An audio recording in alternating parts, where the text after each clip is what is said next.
ভুয়া নথিপত্র দিয়ে ভিসার আবেদন করলে তাকে ভিসা দেয় না মার্কিন যুক্তরাষ্ট্র। পাশাপাশি দেশটির আইন অনুযায়ী ও সংশ্লিষ্ট দেশের আইন অনুযায়ী ভুয়া তথ্য দেয়া আবেদনকারীদের বিরুদ্ধে ব্যবস্থা নেওয়া হয় বলে জানিয়েছে ঢাকার মার্কিন দূতাবাস। শনিবার ঢাকার মার্কিন দূতাবাস ভিসা আবেদনকারীদের উদ্দেশ্যে ফেসবুকে এক বার্তায় কথা জানান। বার্তায় বলা হয়েছে, ভিসা মূল্যায়ন প্রক্রিয়ায় জাতীয় নিরাপত্তার সর্বোচ্চ মান বজায় রাখতে যুক্তরাষ্ট্র সরকার দৃঢ়প্রতিজ্ঞ। যতক্ষণ না সব ধরনের নিরাপত্তা সংশ্লিষ্ট উদ্বেগের সমাধান হয়, ততক্ষণ পর্যন্ত কোনো ভিসা ইস্যু করা হয় না। ভুয়া নথিপত্র দাখিলকারী আবেদনকারীদের কোনো ভিসা দেওয়া হয় না এবং তাদের বিরুদ্ধে যুক্তরাষ্ট্রের আইন অনুযায়ী এবং সংশ্লিষ্ট দেশেও আইনগত ব্যবস্থা নেওয়া হয়।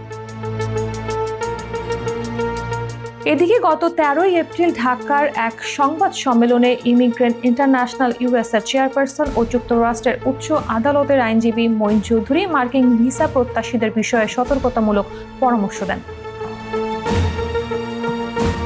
তিনি বলেন, মার্কিন যুক্তরাষ্ট্রের ভ্রমণ, শিক্ষা ও অভিবাসনের ক্ষেত্রে অনেক সময় বিভিন্ন এজেন্সির দালালরা কাগজপত্র বানিয়ে দেবে বলে গ্রাহকদের কাছ থেকে টাকা নিয়ে ভুয়া কাগজপত্র তৈরি করে ভিসা আবেদনে যুক্ত করে। পরবর্তীতে বাছাই শেষে ওইসব ভুয়া কাগজের জন্য ভিসা আবেদনকারীরা চরম বিড়ম্বনায় পড়েন। এই জন্য প্রতারকদের থেকে সতর্ক থাকতে হবে এবং অভিবাসন বিষয়ে অভিজ্ঞ আইনজীবীর সহায়তা নিতে হবে।